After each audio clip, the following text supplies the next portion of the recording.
Welcome back into the GSMC Sports Podcast for our final segment of the day, where we are going to be breaking down Darren Waller announcing his retirement. He did so over the weekend. The Giants tight end has had, ups and downs in his career. Ultimately, the injuries were something that were just extremely difficult for him to keep up with over the years here, where he has dealt with a number of different injuries. The knee and the hamstring, those lower body injuries, have played a massive role for him. But we also saw that instance in November where he was hospitalized because he was dealing with shaking and difficulty breathing. So not exactly sure what went on there. He's obviously, I think that people have speculated there is some level of arthritis that's played into it, but that was a massive part of him reconsidering whether or not he wanted to stay in the NFL.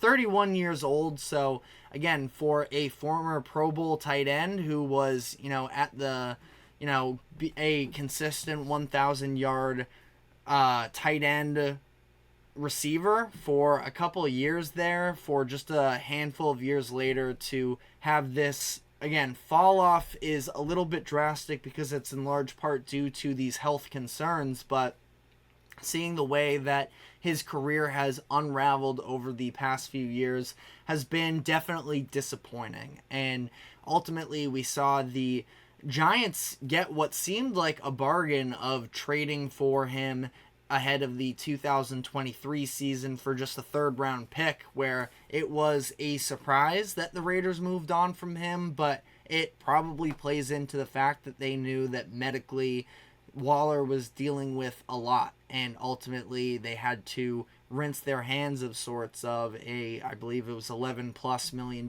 contract, and it was a overall pretty disappointing season for Waller, where he appeared in just 12 games. He had 552 receiving yards, 52 catches, and only one touchdown. And ultimately, he decides to call his career quits after that. And, like I mentioned, former Pro Bowler, was in contention for Comeback Player of the Year the year prior because he had dealt with injuries in 2018. But all of this sort of baked in together just made it really difficult for Darren Waller to continue playing on here. And, Waller definitely has a colored history. He struggled with addiction and became this really inspiring story when he was growing into the full version of himself as a player, which is why it's just so tragic to see injuries take away his successful career that was panning out for him for a number of years. And ultimately, for the Giants, it seemed like they had some sort of idea that this was at least a possibility on the table. If not that, then maybe just were looking for backup in general, for the fact that he had been dealing with injuries for a number of years. They ended up drafting Theo Johnson in the third round, I believe it was, the fourth round actually, the tight end out of Penn State, to sort of continue to back him up some. So it's not like they are completely caught off guard here, where they are going to be without a tight end for the upcoming season. It's going to be him and Daniel Bellinger, who was a fourth-round pick in 2022. So they have at least some semblance of options at tight end moving forward, but obviously just not the level of success during this stint that the Giants were hoping for from their tight end. And ultimately, they have these question marks surrounding Daniel Jones at the quarterback position.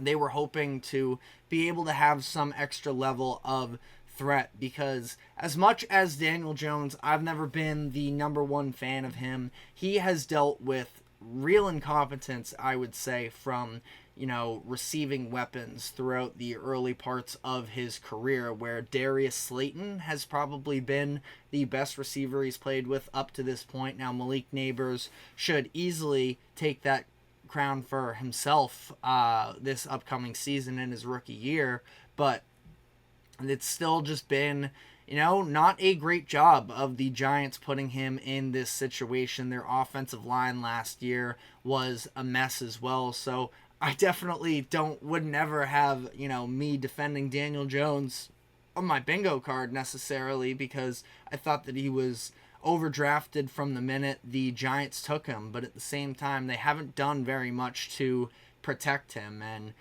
overall, the Giants' weapons coming into the season, ultimately, losing Saquon Barkley obviously hurts. You bring in Singletary, who had a really nice finish to last season, but ultimately, I don't believe that he is, a legitimate running back one that is going to have. We saw when the Giants had the season a couple years ago of them going on to win the playoff game, that they were able to rally around Saquon Barkley. That was their identity. And, along with good coaching, they were able, and Daniel Jones just making the timely plays. He's not good enough in my eyes to carry an offense through these types of wins, but against, granted, albeit a bad passing defense of the Vikings, he made the timely plays, especially in the fourth quarter there, that was able to help the Giants secure that playoff win. So I still think that the front office of the Giants has been messy, to say the least, over the past handful of seasons. And that sort of plays into this Darren Waller conversation of it just didn't work out for him in New York. But, it just only continues to make things less ideal for Daniel Jones, who the Giants now have an out in his contract for after this upcoming season.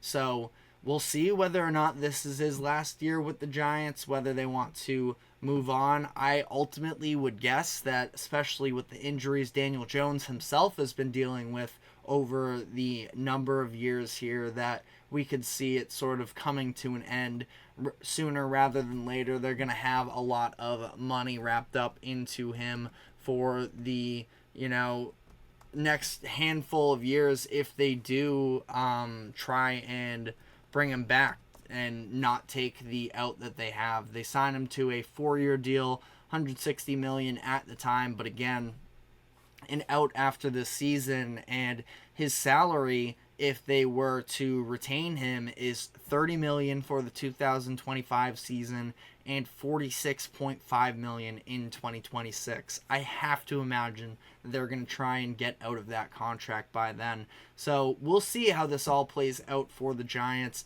I don't expect a great season for Daniel Jones or the Giants necessarily, but hopefully they can sort of start to refine their identity. I do believe in Brian Daboll as an offensive mind. Obviously, it's been very messy, but again, I put that a lot on the personnel as well, where they have had question marks at just about every position on the offense, from quarterback to offensive line to wide receivers and even to tight ends. So let me know what your expectations are for the Giants moving forward and your thoughts on the Darren Waller retirement. But that is all the time we have for today. Thank you very much for tuning into the GSMC Sports Podcast. Thank you to the GSMC Sports Network for allowing us to host this show. Remember to like, follow, subscribe wherever you keep up with us. Check us out on social media as well for more exclusive short content.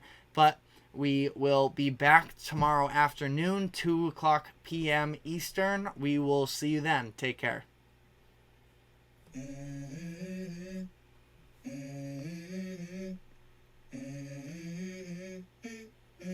Let's go.